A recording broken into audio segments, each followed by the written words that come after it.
Былтыр ана Бағдат деген әнші журналистке сұхбат берді. Сол сұхбатында бір жерінде былай дейді: менен өткен оңбаған адам бар ма дейді.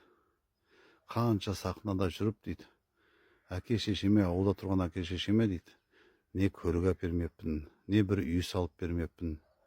Тон құрмағанда сенесіздер ме, ана жастарың кәрі ғой, далаға шықпаңдар, міне дәретхана істеп берейін деп үйдің ішіне бір дәретханада істеп бермеппін дейді. Бұдан кейін менен артық оңбаған адам бар ма дейді. Енді шын жүрегімен өкініп айтып отыр. Түрі бет әлбетінен көрініп тұр, оны сөйтіп шын жүрегімен айтып отырғаны. Бұны айтып отырғаным, мен де бұл сұхбатты көргем. Осы сұхбатты бір жігіт көріп,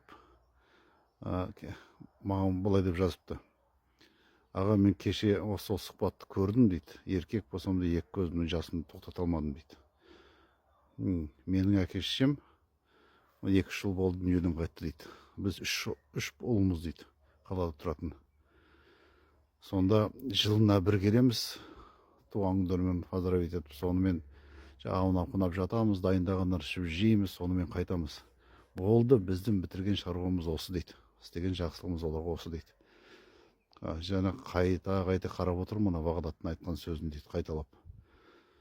Сонда ол кісілер бізге айтып отыратын. Енді ана кәрі адамдар ауруларын ана жерін айтады, мына жерін айтады. Бірақ керек жоқ, осы жерде дәрі-дәрмегімізді аламыз, пенсиямыз бар дейді. Онда пенсиялар сонда минимальный екеуінде. Дәрілер қымбат екенін білеміз, сонда үндемейміз ғой. Одан кейін бізге бір киім ана мынау әкелмей қойыңдар сендер. Бізге кәрі адамдарға не керек? Мына үстіміздегі осы өлгенше жетеді осы киімдерді. Киім деген көп, бізде осыны тоздырып бітірекші осы деп. Онымен де келісеміз. Содан кейін мына арасында айтты: кешке біз шай ішпейміз деп. Біз шай ішіп отырсақ, неге ішпейсіңдер дегенде, біз шал екеуміз кешке шай ішуден қалғанбыз, қайта туалетке шығатын емес. Мына қыста тайсаң, бір жерін сындырсан, содан кейін қиын болады деп қояды. Шай беріңдер сендер деп бізге шайын құйып беріп отырады. Ондадан үндемейміз ғой.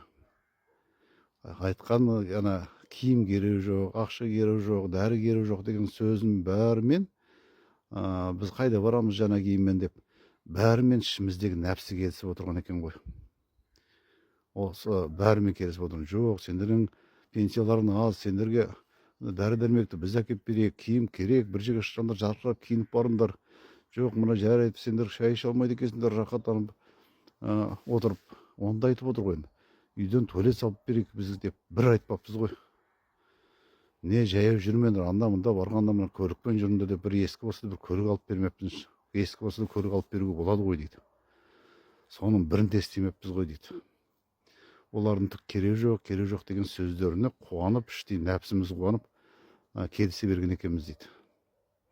Қазір қарап отырсам дейді, мен үлкенімін дейді, олардың бір жақсылық істемеппіз ғой дейді оларға.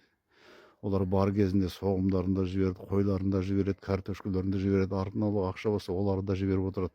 Соның бәрін как положено алып отырдық қой дейді.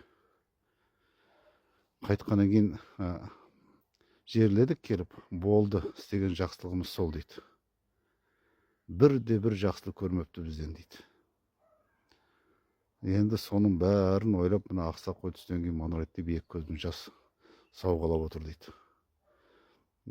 Өмірің мына ауылдың тіршілігі қандай қиын, қарт адамдарға жылы үйге келіңдер, бізге көшіп келіңдер деп айтпаппыз ғой дейді. Соны енді атымды айтпай қойыңыз, енді басқа мына жастарға сабақ болсын деп, ғибрат болсын деп айтып отырмаға қатты өкініп отырмын дейді. Қазір де көзіме жас кеп тұр дейді. Рас, тірі кезде адамның қасында тірі жүргенде қадірі болмайды.